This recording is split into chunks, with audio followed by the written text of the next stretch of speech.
Hello, and welcome to Word Warehouse.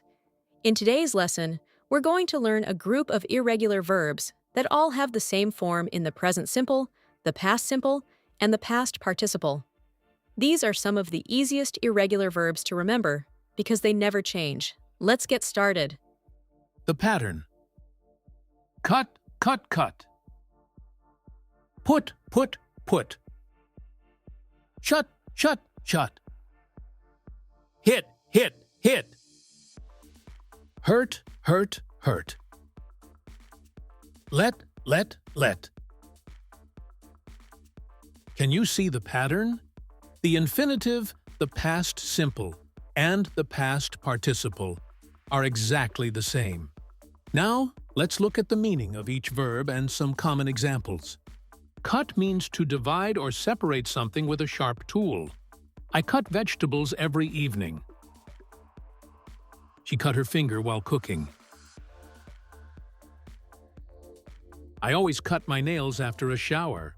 I always use nail clippers to cut my nails. I've cut the cake into 8 pieces. Cut into means to divide something by making a cut. She cut the banana into slices for the fruit salad. She cut the carrot into small pieces.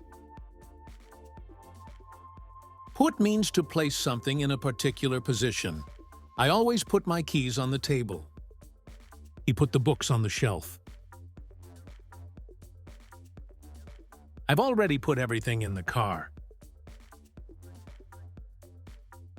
Shut means to close something. Please shut the window.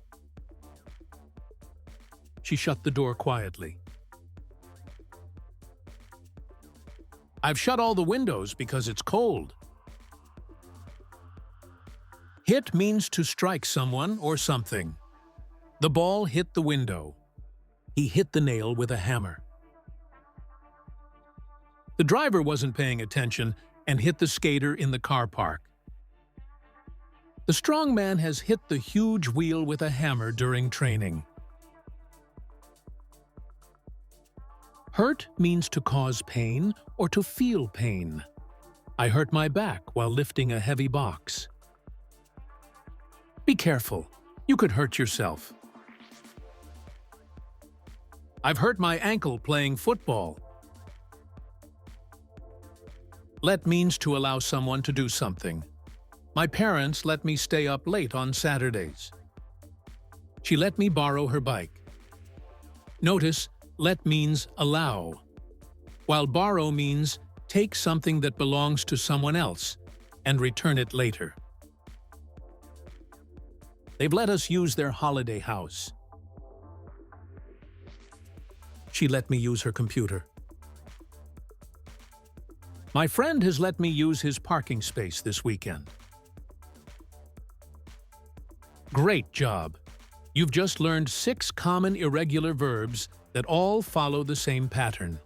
Practice them together, and you'll remember them much more easily. See you in the next lesson.